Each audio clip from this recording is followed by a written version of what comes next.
The Dane and Derek Show is an uncensored, unfiltered podcast. Content warnings can be found in the episode description.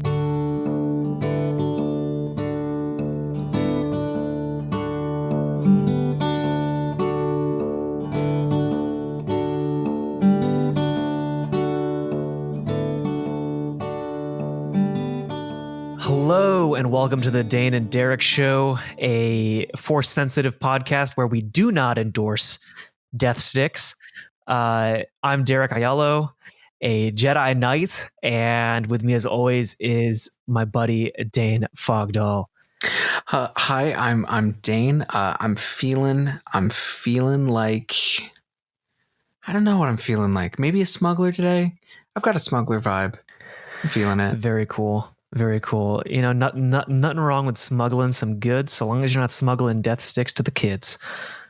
I'll do my best. But unfortunately, Dane, this week's question is not about being a smuggler. It's about our icebreaker is what kind of Jedi would you be? And I can go first if you'd like this time. You go. Yeah, you go. So traditionally, there's like several subsects of Jedis, right? There's like Jedi Guardians, who are like Anakin Skywalker or Obi-Wan Kenobi. Jedi Counselors, which are like qui-gon or Yoda. Then Jedi Sentinels, who are basically like badass librarian Jedis. And within those, you know, they like break down into more specialties like Jedi Knight, Jedi Healer, Jedi Historian. Personally, knowing me, I'd probably be like, I feel like as much as I want to be a Jedi Guardian, I would land more in the Jedi Counselor, like more diplomatic kind of side of things, which would mean I'd get a green lightsaber. But, you know, I'm really indifferent about the lightsaber colors, like green and blue are both cool.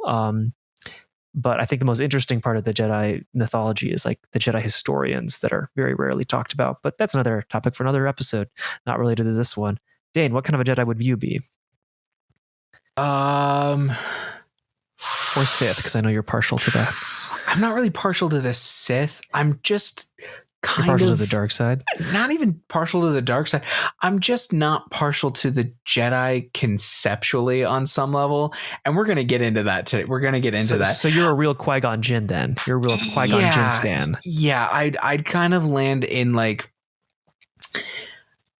I think I would land in the sort of like gray Jedi. Yeah. I personally would be most interested in the Force. Like I always like thinking about the movies and like watching. I'm like, yeah, okay, the lightsabers are very cool and like I want one, but the Force is like 7-8 times stronger. Like I'm watching most duels and I'm like, this could be over if you just, you know, used the Force more. Like the other person's running at you with a lightsaber.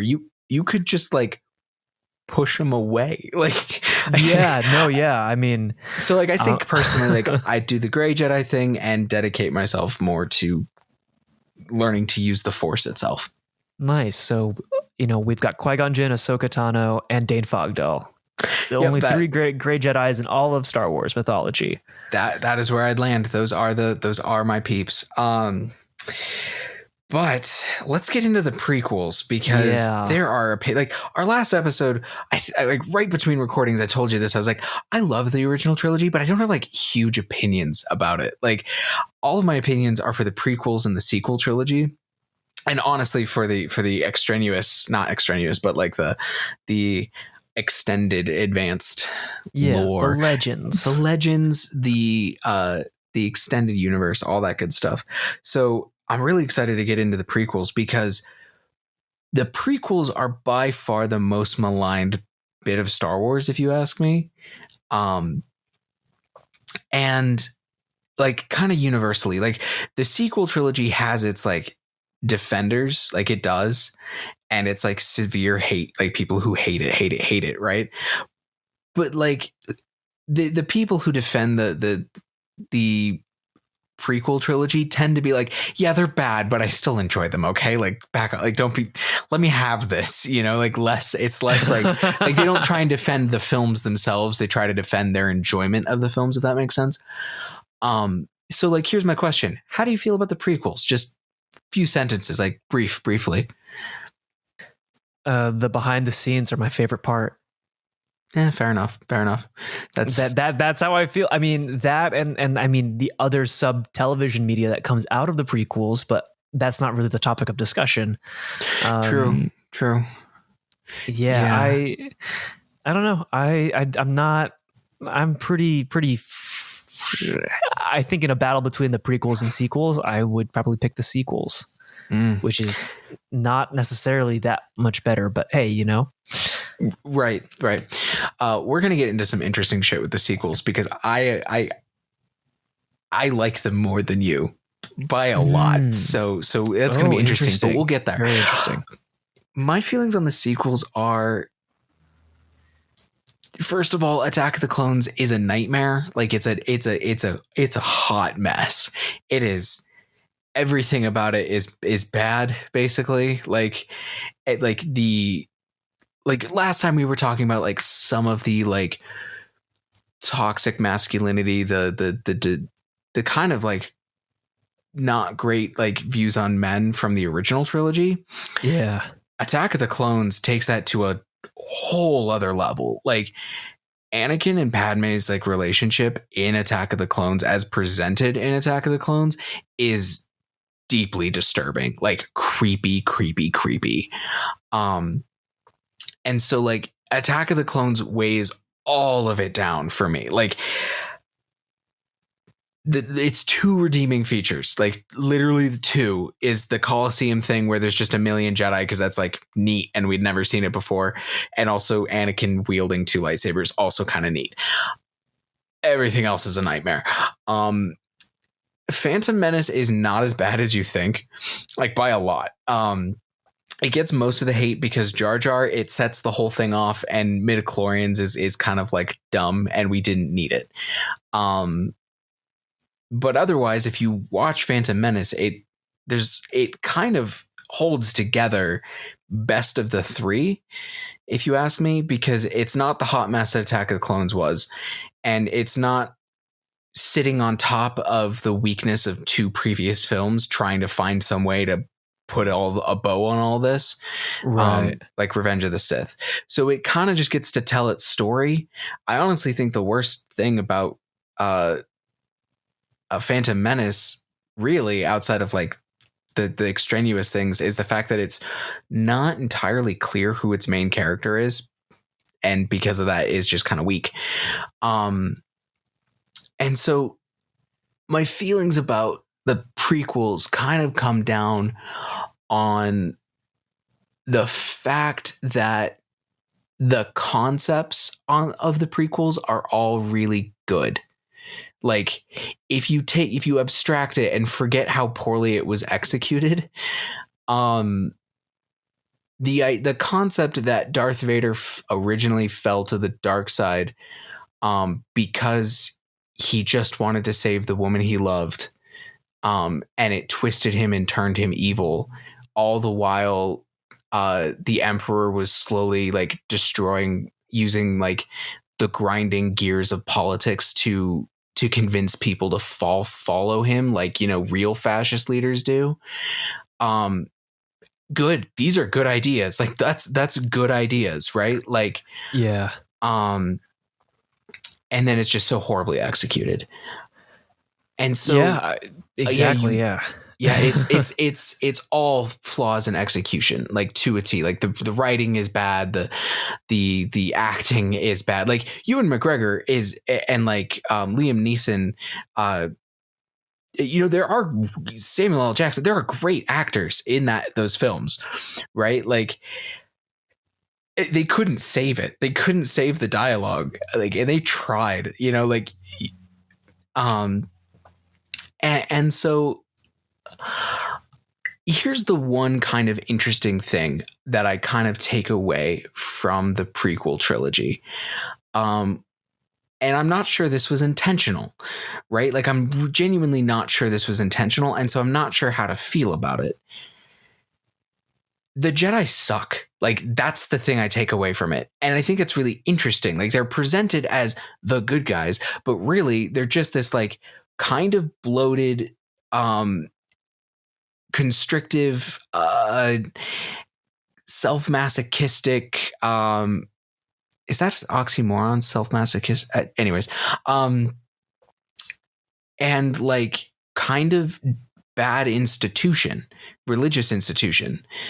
And that's why they fail. That's why like Palpatine can take over, and that like Luke and later even like Rey in the sequel trilogies, like they like in the original trilogy and the sequel trilogy, they're both right to like kind of like go against what Obi-Wan and Yoda and like to a certain extent like Ahsoka Tano is also in this like category, and Qui-Gon Jinn, like all of these characters are right in so far as like being like, yeah, maybe the Jedi didn't really have it right.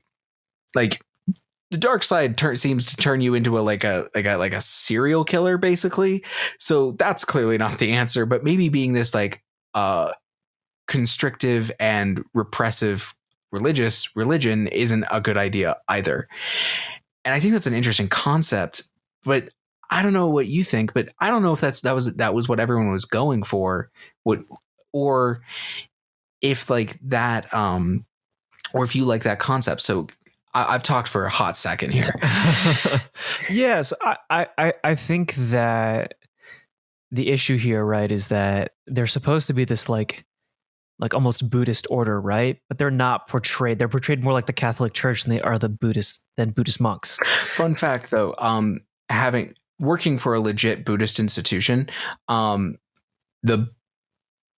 a lot of like real toxicity and sexism and patriarchy in Tibetan Buddhism and like Buddhism in general. So like they may not be the Catholic Church, but they've got their own problems. Flaws. Yeah. Well, that's the thing, right? Like I think of course, like the EU kind of expands on this and talks about how like the Jedi yada yada yada. Like this is like sort of like the last sort of era of Jedi. And the views have kind of been twisted over like thousands of years and whatever, which I think is like an interesting thing. But I ultimately feel like in the original trilogy, like they're kind of sort of like held up on this pedestal, and in the prequel trilogy, you kind of see all their faults, and it's like this very it like I think watching them in order leaves you with this very kind of weird kind of feeling, because I think. I don't know. Like, I think the institution of the Jedi isn't great. Mm-hmm. I don't think the Jedi should have been as much as I love Jedi. I think like pretty much every single piece of expanded universe material has to do with the fact that the Jedi go out of control, and so do the Sith, and they just fight. And it's like, well, shit. There's been thousands of years of these two religious groups fighting. Kind of like the Crusades in a lot of ways. And it just is not great for anyone. And I feel like there's, like which is kind of like the issue, right? Because I think they don't really ever get across to the point that like in order to have balance in the universe, you need to have both light, gray, and dark. You need to have all sorts of that to have balance to the Force. Mm-hmm. But each side is completely, overzealous with what they think they need to do. And I think that that's where they kind of screw up, which, could just be a product of genius, could be a product of just lots of years of weird canon. Mm-hmm. I don't really know. I feel like in the Attack of the Clones, right? Like, and Revenge of the Sith, the Jedi are portrayed as like a militaristic group, that are trying to seize power. And it's like, it makes sense why they're doing it. But once again, it's like, like what makes Qui-Gon Jinn an interesting Jedi or Ahsoka Tano an interesting Jedi is that they're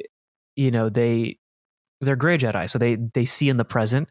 Dark side Jedis pull their power from the past, and light side Jedis pull their power from the future. And, light side Jedis can see the future, but that doesn't mean that they're right, Yeah.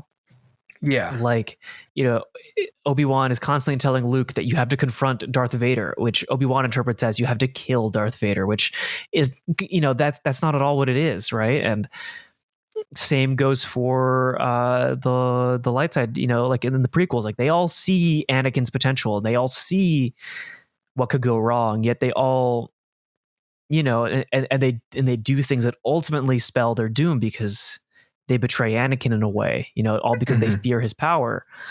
And the dark side, it's the exact same situation, right? Like giving in to all of these emotions, giving in too much is bad.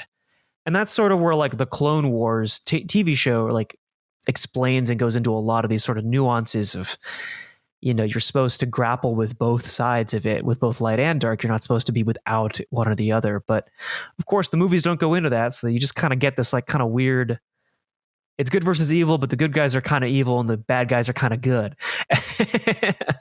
Yeah. And that's kind of, a thing. It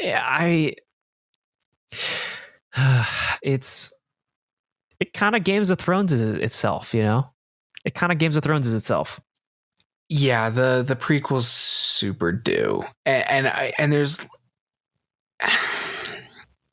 and to be fair, like I what I'll say for the prequels is that there is some like very fun spectacle to them, if that makes sense. Yeah, I mean, it was like one of the first movies with like CGI on that level, and like the making of the behind the scenes, the amount of programs that they had to develop to like make these things, like we still use today, like they are a hallmark of like filmmaking in and of itself, and like blue screen technology, green screen technology, like fluid simulations, like just like all these things. It's like, yeah, it's weird.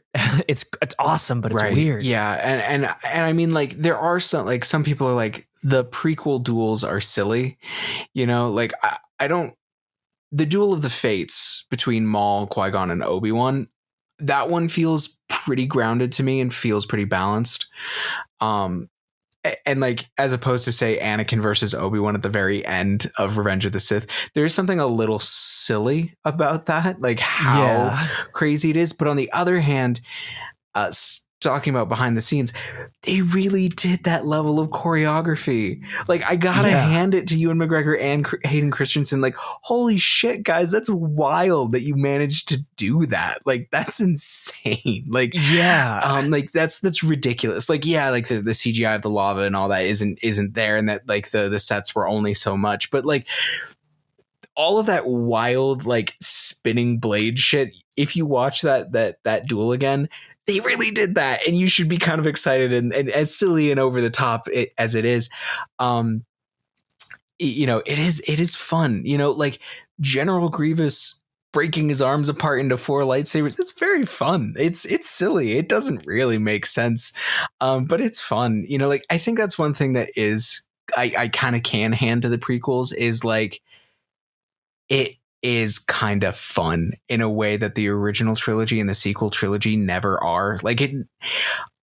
Never feels like that either of the other trilogies are quite just throwing random shit out there as the prequels are. Not to compare them to another pair of like prequels, but they're kind of like the Hobbit trilogy in terms of like the kind of fluffiness that they have to them.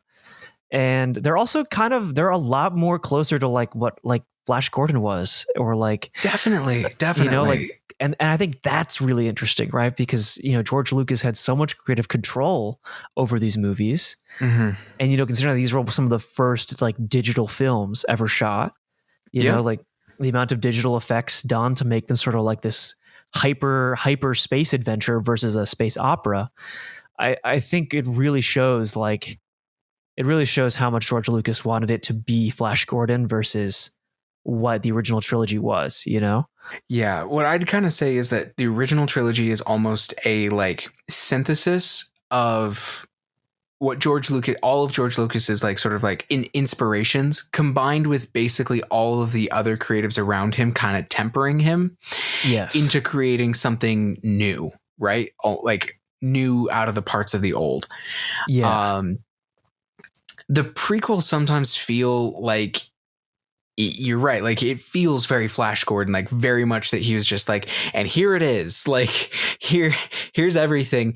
And sometimes the sequels feel more Star Wars than the original trilogy is Star Wars. Does that make sense, what I'm saying? Yes, well, yeah, because like there's just so much lore. It's a product of just being like so lore heavy, so Star Warsy in terms of like that could only like in terms of like when you're watching, you're like, oh yeah, that's a Star Wars thing. You know, like yes, and it's and like you don't really know what you're saying when you get that, but like you feel it in the theater because you're like, oh yeah, that wouldn't happen in a regular movie or a regular story. That would only happen in Star Wars. Right, the prequels are 100% that, and even the sequels, and that's my big gripe with the sequels. And so here's like my thought about like the best bits of the prequels certainly are when things are just so extra that you kind of can't help but smile, you know? Yeah. Like the pod racing it's like, welcome to space drag racing. Okay, dope. I'm there for that. That's ridiculous, but I am here for that. And then it's like, and Darth Maul has a double-sided lightsaber. Dope. I'm there. And then like in Attack of the Clones, it's like, and in this Coliseum, there are these crazy monsters, very Flash Gordon, and then there's going to be like 100 Jedi. Enjoy. And it's like, yeah, I'm there for that. You know, like there's some stuff in the prequels that is just like, this is just too fun. And recently the ninth movie came out, and you know, a lot of people were like, that sucked. And like on some level I hear that, like I really do. But somebody was like, why do you say you had a good time? And I said, because it was Star Wars. Like, this is such a dumb argument to like, this is like such a silly argument to make, but I'm like, the lightsaber duels happened, the good guys triumphed over the evil guys, the spaceships flew, the things blew up, the score swelled. Like, what do you want from me? I didn't go for like some intellectual challenge. Like what do you want? And that's sometimes what happens with the prequels. It's why Attack of the Clones makes me so upset sometimes, is because it gets so gross with the romance. I say in air quotes, that like I can't even enjoy like the silly Flash Gordon ripoff that I'm supposed to be enjoying, you know? And like that's the thing. And so yeah, I think there's something to love in the prequels. But it's definitely not like the movies themselves, if that makes sense. Yeah, well, like I was going to say, right? Like it's all the media outside of the prequels that we love. It's the Clone Wars, it's Star Wars Rebels, it's the comics that came out of it, the novelizations, and most importantly, Fast and the Forciest, Mon Gaza Drift, written by Karen Hahn and Brian David Gilbert. That is the best piece of fan fiction I have ever seen, which I'm going to send you a link after this, and you should definitely read. All right, I'm in. I'll bite. It's a pod racing Fast and Furious mashup pilot that they wrote as a joke, but it became a real pilot, and it's one of the best pieces of fan fiction to ever come out of the prequels. And that's the thing, right? It's like the prequels, in a lot of ways, don't capture the spirit of Star Wars. They capture the lore, the world, the characters, the history of Star Wars. Mm-hmm. They don't capture the spirit of Star Wars. Gotcha. I kind of agree with that. And here's the thing that I will say about like the concept is great and the execution is bad. Like if you look at the things, like you said, that come out of the prequel kind of like era, like the stuff that's around it, there's so much amazing stuff. Like both Clone Wars shows are superb, like truly superb. And that's what I'm saying is like, yeah, this is all an execution problem. Like it's like, there's nothing wrong at its core here. Like something I will say about like the sequels, and we'll get into this more next week, but like the sequels to me are almost the reverse problem. Especially with 9, is it's not a problem of execution. It's a problem of ideas, like the concepts. Yes. Yeah, exactly. Like, I don't know, like the fact that fans will still like talk about the original show and and like the original prequels and all the things in the prequels, but fans don't really talk about what happened in the sequel trilogy. I think that's something, there's something to be said there, like to what you're saying. Except episode 8. because and here's the thing I will say about episode 8, wherever you fall on it, and like there are legitimate reasons to not like episode 8, I don't think you can fault it for its ideas. I really don't. I agree. I don't think you can. And I don't think you can fault it for its ideas. You can fault it for not liking those ideas, but you can't fault it for not having any.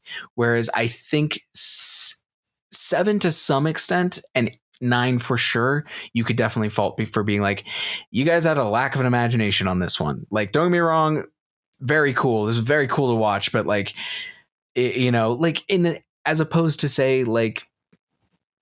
The concept of the prequels, I don't think you can really fault. I think it gets super convoluted and confusing and bad, but like, I mean, it's why people make a prequel supercut. That's 2.5 hours. It's because like there is stuff in there that is good.